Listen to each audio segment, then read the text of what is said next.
Welcome to our channel మన Telugu daily serials. Karthika దీపం సీరియల్లో ఏమయ్యా డైరెక్టరు? ఆ దీప కార్తీక్లు ఎప్పుడూ ఏడ్వడమేనా? వాళ్లకి ముద్దు ముచ్చట్లు లేవా? వాళ్ల మధ్య రొమాంటిక్ సీన్లు లేవా? ఆ ఇద్దరూ ఇప్పటికైనా గదిలో లైట్లు ఆర్పుతారా? కష్టాలను చెప్పుకుని కన్నీళ్లు పెట్టుకునే దీప ఆ కార్తీక్ని ముద్దాడటంలాంటివి ఏమైనా ఉందా లేదా అని చాలాసార్లు చాలా సందర్భాల్లో అనిపిస్తూనే ఉంటుంది. అయితే నేటి ఆగస్టు 28 ఎపిసోడ్లో ఆ ముచ్చట తీర్చేశారు. కార్తీక దీపం సీరియల్ ఈరోజు ఆగస్టు 28 ఎపిసోడ్లో మొత్తానికి దీప పెళ్లైపోయింది. కన్నవాళ్ల చేతుల మీదుగాని తన పెళ్లి మళ్లీ కావడంతో దీప ఆనందానికి అవధులు లేవు. కూతురులా అనుకుంటేనే మీరింత ప్రేమ చూపిస్తున్నారు. నేనే మీ కూతురిని అని తెలిస్తే మీరు చూపించే ప్రేమ నేను తట్టుకోగలనా అంటూ దశరథ్ చేతుల్ని పట్టుకుని ఎమోషనల్ అవుతుంది దీప. ఇక వెళ్ళొస్తాం తాతా అని అంటాడు కార్తీక్. పెళ్లైన కొత్త జంటకి ఏదో ఒక కానుక ఇవ్వాలి.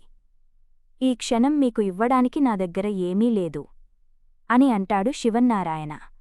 ఆ మాటతో దీప ఆడదాని ఐదోతనానికి బతికినంతకాలం గుండెలపై వేలాడే ఈ తాళిని నాకు కానుకగా ఇచ్చారు. ఇంతకు మించి విలువైన కానుక ఏముంటుంది తాతయ్య? నాకు ఇది చాలు, మీ ప్రేమ చాలు అని అంటుంది. ఆ మాట విన్న పారు దీప ఎంటే తనదో సొంత కూతురన్నట్టుగా తెగ ఫీలైపోతుంది. ఇది ఒకరోజు సీఎంలా ఒకరోజు కూతురు కదా అని జ్యోత్స్నతో అంటుంది. దాంతో జ్యోత్స్న నాకు అలా అనిపించటం లేదు గ్రానీ.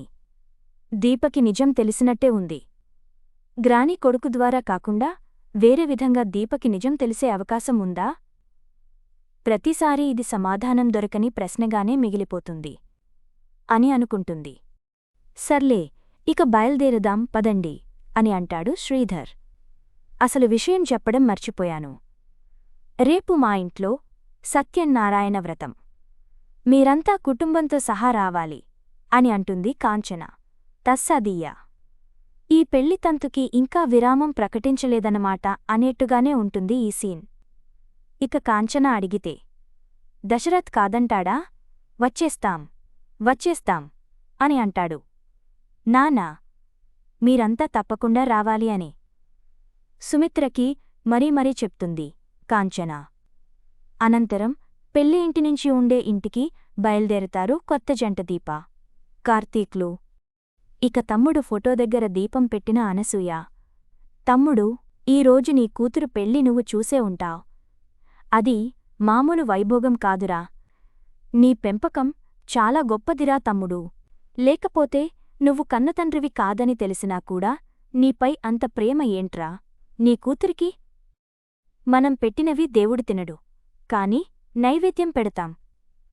కాని దీప నీకు నైవేద్యం పెట్టింది. అలాంటి మనిషిని ఎవరూ మాత్రం ప్రేమించకుండా ఉంటారు చెప్పు అని ఎమోషనల్ అవుతుంది. ఇంతలో కాశీ స్వప్నలు వచ్చి సర్ప్రైజ్ చేస్తారు. ఎక్కడా కొత్త పెళ్లి జంట, అప్పుడే మనల్ని మర్చిపోయారా ఏంటి అని అంటుంది. ఇంతలో కార్తీక్ వెనుకనుంచి వచ్చి డిప్పపై ఒకటిస్తాడు. నీ వయసుకి తగ్గ మాటలు మాట్లాడవే అని అంటాడు. శౌర్య మగపిల్లాడైతే నేను కూతుర్నికని పెళ్లి చేసేదాన్ని అని అంటుంది స్వప్న. నేను కాదంటానా ఏంటి అని అంటాడు కార్తీక్. దాంతో స్వప్న నీ బిడ్డని ఇస్తానన్నావు చూడు, అది చాలన్నయ్యా అని ఏడ్చేస్తుంది.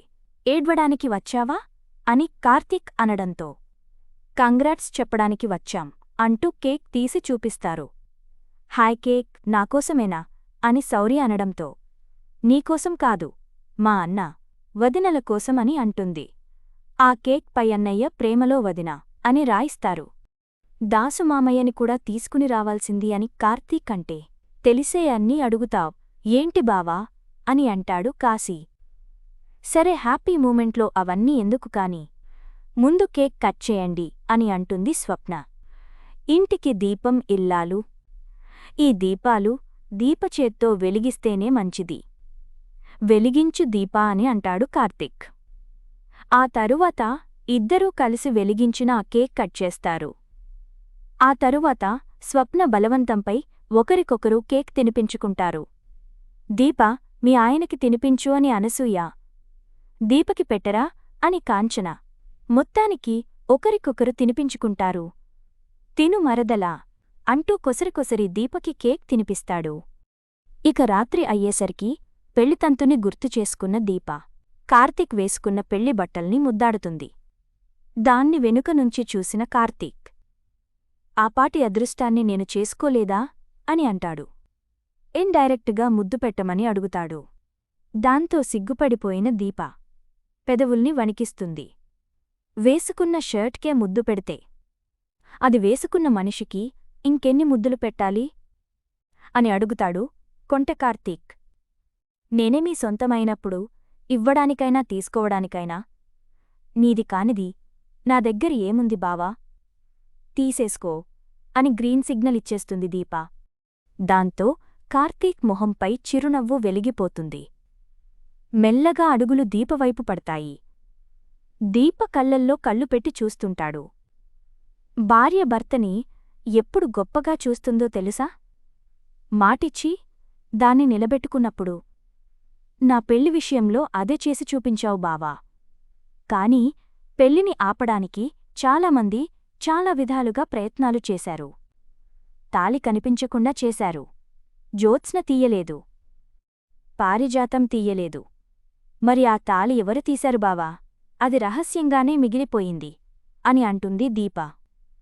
తాళి తీసింది ఎవరో కాదు, సుమిత్ర అత్త అని తనలో తాను అనుకుంటాడు. కాని ఆ నిజాన్ని దీపతో చెప్పడు కార్తీక్.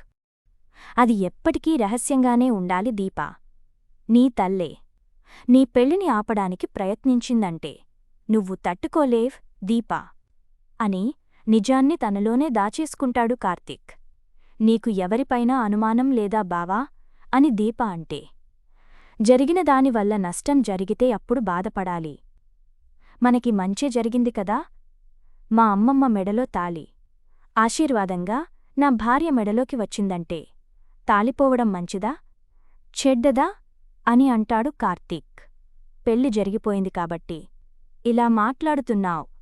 అదే ఆగిపోయి ఉంటే తెలిసేది ఎంత బాధపడేవాళ్లమో అని అంటుంది దీప.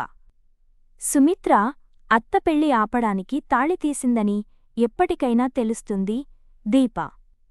నువ్వు బాధపడకూడదంటే నీ మనసుని ఇప్పటినుంచి మార్చాలి అని తనలో తాను అనుకుంటాడు. ఏంటి బావా, ఏం మాట్లాడావ్ అని దీప అంటే, టైం ఎంత అయ్యింది మరదలా? ఈ టైంలో ఈ డిస్కషన్ అవసరమా అని కొంటగా చూస్తాడు కార్తీక్.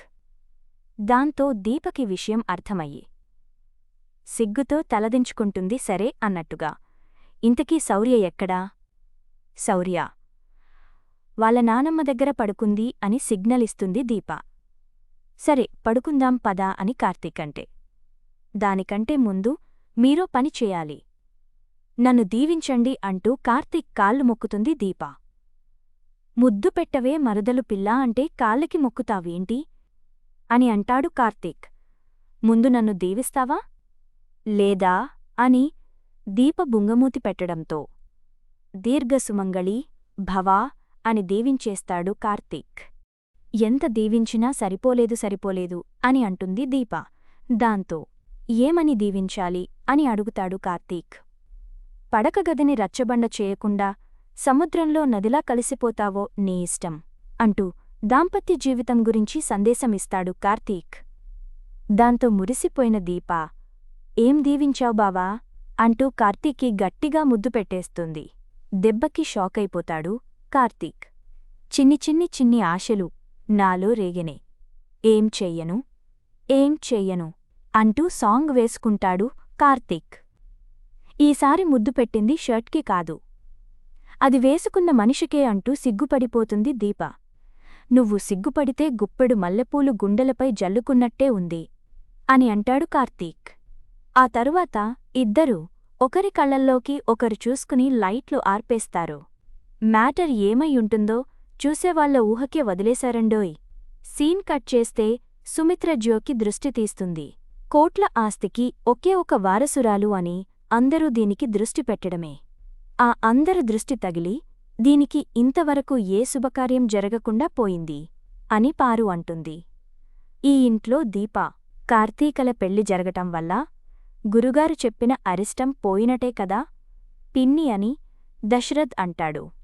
అవును, దశరథ దేవుడి దయవల్ల మనం తొందరగానే మన సమస్యను పరిష్కరించుకున్నాం అంటాడు శివన్నారాయణ. జోష్న ఏమైనా తప్పు చేస్తే తిడతారు, అదే మంచిపని చేస్తే ఆ దేవుడిని పొగుడుతారా అని పారు అంటుంది. ఇప్పుడు జోస్న చేసిన మంచిపని ఏమిటో అని శివన్నారాయణ అంటాడు. దీపా మెడలో తాళి తెంపడం అని పారు అంటుంది. అందరూ షాక్ అవ్వుతారు. ఇక ఎపిసోడ్ అయిపోతుంది. మరిన్ని వివరాలు తరువాయి భాగంలో చూద్దాం.